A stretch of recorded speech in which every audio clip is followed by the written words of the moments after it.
ராமநாதபுரம் மாவட்டத்தில் ஒருபுறம் மழை பெய்து வரும் அதே நேரத்தில் பாம்பன் சின்ன பாலம், தோணித்தரை முனைக்காடு உள்ளிட்ட கடற்கரை பகுதிகளில் கடல் உள்வாங்கி இருக்கிறது.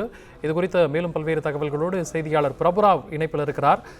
பிரபுராவ், இது குறித்த கூடுதல் விவரங்களை வழங்கலாம். நிச்சயமாக ராமநாதபுரம் மாவட்டத்தில் கடந்த 2 நாட்களாகவே பெரும்பாலான இடங்களில் கனமழை பெய்து வருவதுடன் பல இடங்களில் சூறைக்காற்றுடன் கடல் சீற்றத்துடன் காணப்பட்டு வருகிறது.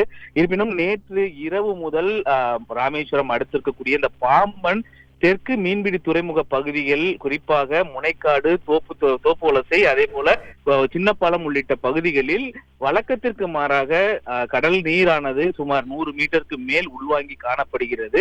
இதனால் அந்த பகுதியில் நிறுத்தி வைக்கப்பட்டிருந்த நாட்டு படகுகள் தரையிறக்கியுள்ளன. அது மட்டுமில்லாமல் இந்த கடற்கரை ஓரம் வசிக்கக்கூடிய இந்த கடல்வாழ் உயிரினங்களான சிப்பி, நத்தை உள்ளிட்ட அந்த சிறிய வகை அந்த கடல்வாழ் உயிரினங்களும் வெளியே தெரிந்து வருகின்றன.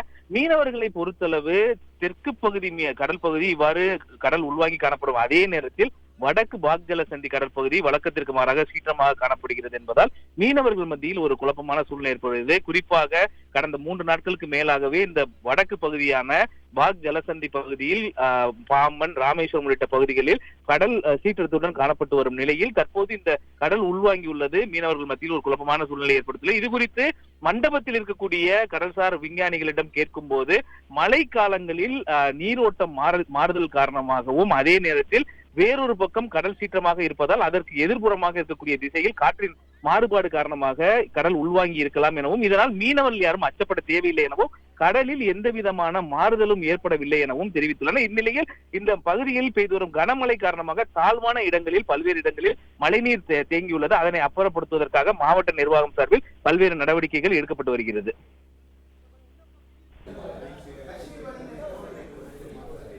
தகவல்களுக்கு நன்றி பிரபுராவ்.